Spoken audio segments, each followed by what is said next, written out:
What's up mga guys? Grabe, banding na naman tayo ngayong araw kasama ang mga tropa. So ayan guys, pumili kami ng napakadami isda para ihawin to kasi napakasarap po talaga mag-enjoy sa tahimik na lugar.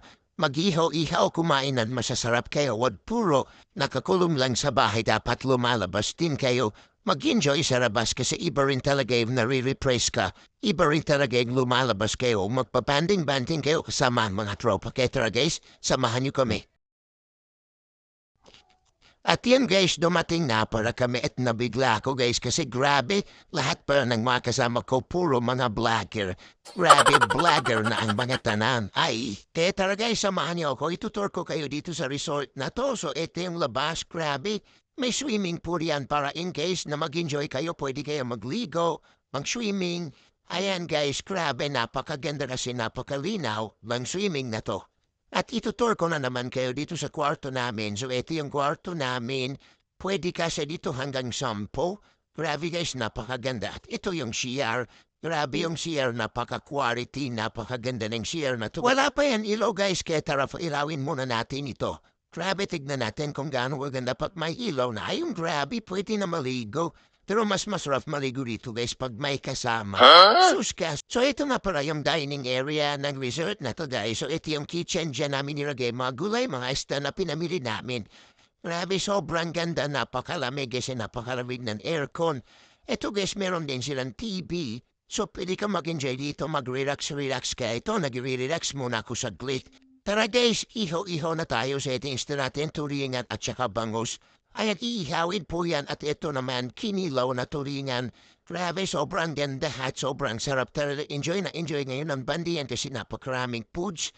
So ito nga parang guys yung inihaw namin na turingan. Ito na yung finished product at ito naman guys yung bangus. Grabe, napakaganda at napakaganda ng ihawan dito. Siyempre, sa sobrang dami namin isda, di namin alam kung maubos to o hindi. Kaya napaka-fresh talaga ng pagkaihaw ng bangus. Sobrang ganda ng pagkaluto. Kaya siyempre, takam na takam tayo dito kumain. Kaya siyempre, pakit mo na ang person. So ito naman guys, yung talong. Grabe, pati talong dito guys, inihaw din namin. Sa sobrang dami naming foods guys, grabe, abundance talaga ang banding namin ngayon kasi sobrang dami namin niluto. Kaya sobrang enjoy, hindi namin alam kung maubos tong ista na to. Pero sabi nga nila, mas maganda na yung marami kaysa sa magkulan. Grabe yung mga kasama ko, mga vlogger na tanan. Ahahay! Eh, ayan guys, pagkaluto, ayan, nirapag na namin sa dirty kitchen para, syempre, i-maximize, video-videohan yung mga ista. Kasi, bago yan kainin guys, kailangan muna i-maximize namin. Kaya yan guys, at maximize na tayo para videohan ang mga ista. Okay, mga ulam na kakainin namin ngayong gabi. Grabe, napakasarap. Meron pang beef. At syempre, meron din tayo sinabaw na tulingan. Ayan, so, hindi na nakapag-taste guys. Eto na nga guys, prepare na ang mga person para makakain na kasi syempre, lahat kami dyan gutom na. So ayan, grabe guys, mag-maximize ang mga vlogger kong kasama. Grabe na ang mga vlogger na to.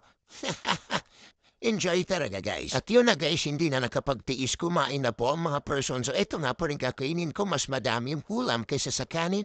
So hanggang dito na lang guys, paalam.